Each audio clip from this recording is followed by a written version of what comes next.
Fut-il une époque lointaine en Afrique où l'homme noir profitait d'une vie magnifique?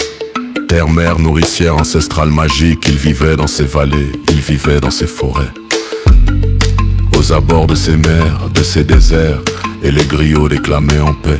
Sans cesse on guerroyait, certes le sang coulait, on tuait, on capturait, esclavage mais pas le plus mauvais.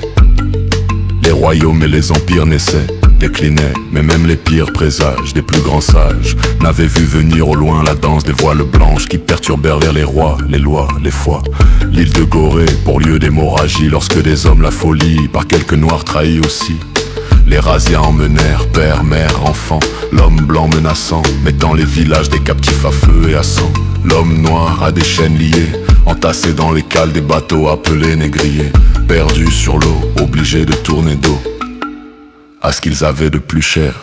Sur cette planète, leur terre-mère ne plus jamais être traités comme des êtres pesés, gavés, embarqués, avec des entraves aux pieds, le triste sort que nos ancêtres ont enduré. Des chaînes aux pieds, des larmes salées, négriers, bateaux fantômes passés volés, plus de 30 millions de libertés envolées. On a souffert, on a crié, on a pleuré, mais notre histoire ne peut pas se noyer. Je viens te conter des esclaves et des maîtres, admettre que parmi nous il y avait des traîtres. Oublier c'est commettre un crime une seconde fois, l'histoire survit tant que nos yeux s'ouvrent à sa voix. Un commerce comme un autre pour des croyants inhumains, vendre l'humain comme aujourd'hui on vend des chiens. Depuis les ports négriers de l'Europe on s'enrichit bien, comme La Rochelle, Le Havre, Bordeaux, Lorient, Nantes ou Saint-Malo. Transport de marchandises qu'on troque en Afrique contre des nègres, puis direction les Amériques. Goût aigre, la vie une enclave, le marché aux esclaves, pour finir dans des plantations. Quelle malédiction, traite négrière, commerce triangulaire, philosophie meurtrière. C'était hier, durant le voyage, pas de pitié pour ces femmes noires violées, les êtres les plus faibles à la mer jetée. Vois comme l'idéologie du paraître peut être traître, les maîtres trahis par leurs propres désirs. Entre les reins des reines d'ébène, doux plaisir, chose visible lorsque les métis naissaient. Où est la gloire dans l'histoire? Louis XIV, Colbert et leur maudit code noir. Sur la plantation, les noirs considérés comme des meubles, des biens. Pas de livres, pas de lecture, pas d'écriture, pour les soi-disant moins que rien. Les nègres traités pire que les chiens, qui parfois les pourchassaient. Triste de l'eau à base de dodo, boulot, dos lacéré par les coups de fouet. Soleil qui cognait, la misère ça on connaît. Des chaînes aux pieds, des larmes salées, négriers, bateaux fantômes passés volés, plus de 30 millions de libertés envolées. On a souffert, on a crié, on a pleuré, mais notre histoire ne peut pas se noyer. Je viens te conter des esclaves et des maîtres, admettre que parmi nous il y avait des traîtres. Oublier c'est commettre un crime une seconde fois, l'histoire survit tant que nos yeux s'ouvrent à sa voix.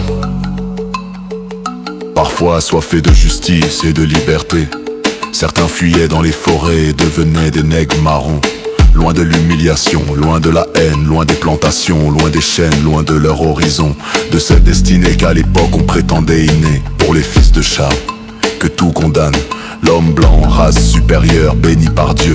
L'homme noir, inférieur par la volonté des cieux, ou plutôt par la volonté des hommes pernicieux. Vive la première révolution, libération puis régression, retour au champ. Pas de coton, mais de canne, maudit soit Joséphine et son Napoléon. Le premier pas, toujours si éclairé, mais la raison des hommes ne peut être emprisonnée, souffrant tout en chantant. Émergeait une nouvelle culture, métissage, brassage, créole, guoka, kassa. Vers l'année 1848, le futur tant rêvé a fini par arriver.